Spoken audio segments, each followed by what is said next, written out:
Hi all, today video ഒരു ചീരത്തോരനാണ്. ചീര ഞങ്ങൾക്ക് അപ്പുറത്തെ ഞങ്ങളുടെ നെയ്ബർ തന്നതാണ്. നെയ്ബറിൻ്റെ വീട്ടിൽ നല്ല രീതിയിൽ പിടിച്ച് നിൽപ്പുണ്ട് ചീര. അപ്പോൾ അവർ തന്നതാണ്. അവർക്ക് പശുവൊക്കെ ഉണ്ട്. അപ്പോൾ പശുവിൻ്റെ ഗോമൂത്രം ചീരയ്ക്ക് ഭയങ്കര ഉത്തമമാണല്ലോ. ഗോമൂത്രം കുറച്ച് വെള്ളത്തിൽ കലക്കി, നേരിട്ട് ഒഴിക്കാൻ പാടില്ല, കുറച്ച് വെള്ളത്തിൽ ഡൈല്യൂട്ട് ചെയ്ത് ഒഴിച്ചാൽ ചീര നന്നായിട്ട് പിടിക്കും. അപ്പം ഗോമൂത്രമൊക്കെ ഒഴിച്ചിട്ടാണോ എന്നറിയത്തില്ല, ഇതിൻ്റെ തണ്ടിന് ഒരു മുരിങ്ങയ്ക്കയുടെ അത്രയും കട്ടിയുണ്ടായിരുന്നു. അതുകൊണ്ട് ഞാൻ 5-6 കീറിയൊക്കെയാണ് അരിഞ്ഞത്. ചീര കഴിക്കുന്നത് ഭയങ്കര ഉത്തമമാണല്ലോ. ചീരയിൽ വൈറ്റമിൻ എ, സി, കെ, ഇരുമ്പ്, കാൽഷ്യം എല്ലാം ധാരാളം ഉണ്ടെന്നാണ് പറയുന്നത്. അപ്പം ചീര നല്ല ഉത്തമമാണ് കഴിക്കാൻ. പിന്നെ ഞാൻ ചീര തലേന്നേ അരിഞ്ഞ് വെച്ച്, ഫ്രഷായിട്ട് ഉണ്ടാക്കുന്നൊരു ടേസ്റ്റ് നമുക്ക് തലേന്ന് അരിഞ്ഞ് വെച്ച് പിറ്റേന്ന് ഉണ്ടാക്കുമ്പോൾ കിട്ടണമെന്നില്ല. ചീര കിട്ടുവാണെങ്കിൽ കഴിവതും അപ്പം തന്നെ ഉണ്ടാക്കുന്നതാണ് ഏറ്റവും നല്ലത്. ഞങ്ങൾക്ക് സാഹചര്യം ഇങ്ങനെ ആയതുകൊണ്ട് ഉണ്ടാക്കാൻ പറ്റിയില്ല. രാത്രിയിലാണ് ഞാൻ അരിഞ്ഞ് വെച്ചത്. രാവിലെ ഹസ്ബൻഡിനും അച്ഛനും ജോലിക്ക് പോകേണ്ടതുകൊണ്ട് ഞാൻ രാവിലെ എടുത്താണ് ഉണ്ടാക്കിയത്.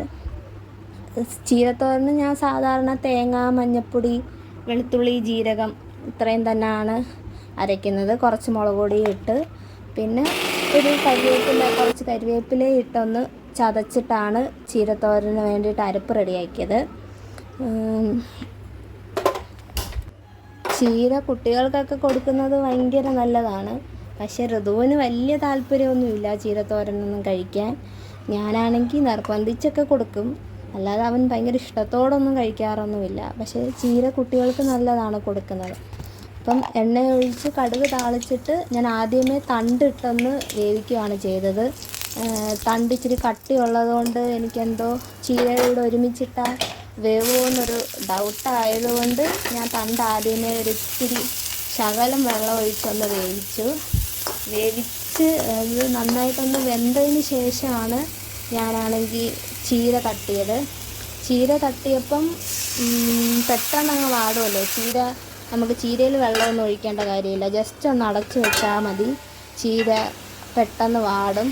നമ്മളിപ്പോൾ ഒരു പ്ലേറ്റ് ചീര എടുത്താൽ അതിൻ്റെ പകുതി പോലും കാണത്തില്ല ചീരത്തോരൻ ഉണ്ടാക്കി വരുമ്പോൾ. ഇല വാടിക്കഴിഞ്ഞാൽ ഒന്നും കാണത്തില്ല. അങ്ങനെയായിരുന്നു എൻ്റെ ചീരയുടെ അവസ്ഥ. ഇവിടെ അമ്മ ഉണ്ടായിരുന്നെങ്കിൽ ചീരയുടെ തണ്ട് വെച്ച് അവിയലുണ്ടാക്കിയേനെ. ചീരത്തണ്ട് അവിയൽ നിങ്ങൾക്കൊക്കെ അറിയാമോയെന്നറിയത്തില്ല. ചീരത്തണ്ട് വെച്ച് അവിയലുണ്ടാക്കും. അമ്മ ഉണ്ടായിരുന്നെങ്കിൽ ചെയ്തേനെ. എനിക്കതിൻ്റെ റെസിപ്പി അറിയത്തില്ല. അമ്മ വരുമ്പോൾ ചീരത്തണ്ട് വെച്ച് അവിയൽ ഉണ്ടാക്കുകയാണെങ്കിൽ ഞാൻ അതിൻ്റെ റെസിപ്പി ഇതിനകത്ത് ഇടുന്നതായിരിക്കും. അത്യാവശ്യം നല്ലതാണ് അവിയൽ. സാധാ അവിയലിൻ്റെയൊക്കെ ഒരു ടേസ്റ്റ് ആണെങ്കിലും ഈ ചീരത്തണ്ട് കടിക്കുമ്പോൾ വേറൊരു ടേസ്റ്റ് കിട്ടും.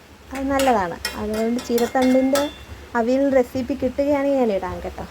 നമ്മുടെ ചീരത്തോരൻ ഏകദേശം റെഡി ആവാറായി. ഇച്ചിരി കുഴഞ്ഞ് ഇരിക്കുമായിരുന്നു.